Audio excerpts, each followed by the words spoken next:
여러분 안녕하세요. 하이닥이 간다의 노신혜입니다. 오늘은요 바른마디병원의 임승빈 원장님과 함께하도록 하겠습니다. 원장님 안녕하세요. 안녕하세요. 네, 반갑습니다. 자, 오늘은요 2편이에요. 십자인대 파열 수술을 해야 되나 라는 주제로 얘기를 해볼 텐데요. 질문이 먼저 나왔네요. 자, 네. 십자인대 파열 꼭 수술을 해야 되는 질환인가요? 전방 십자인대 파열의 경우 십자인대 기능이 유지된 일부의 부분 파열을 제외하면 대부분 수술적인 치료를 필요로 합니다.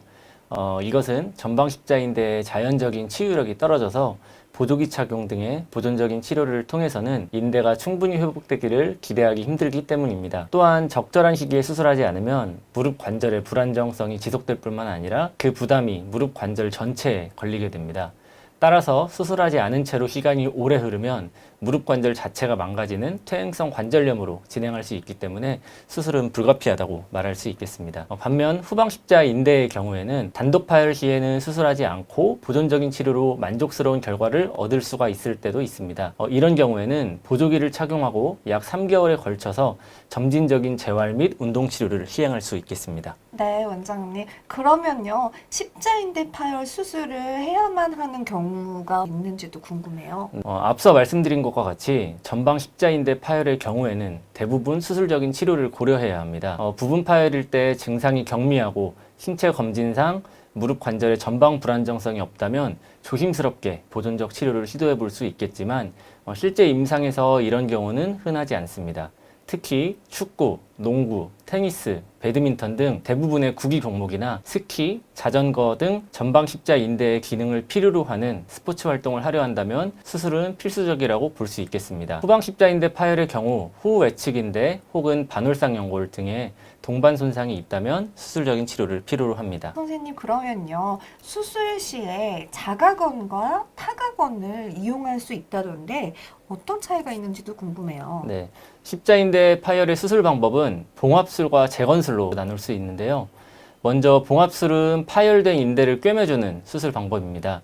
십자인대는 자연 치유력이 낮기 때문에 부분 파열의 일부와 성장기 소화의 파열 중 일부를 제외하면 봉합술로 만족스러운 수술 결과를 얻을 수가 없습니다. 따라서 대부분의 경우 십자인대를 새로 만들어주는 재건술이 표준적인 수술 방법이 됩니다. 십자인대를 재건할 때는 자가건과 타가건을 이용할 수 있는데요. 여기에서 건은 힘줄을 뜻하는 용어입니다. 말 그대로 자가건은 자기 자신의 특정 힘줄을 채취해서 인대 재건에 사용하는 것이고요.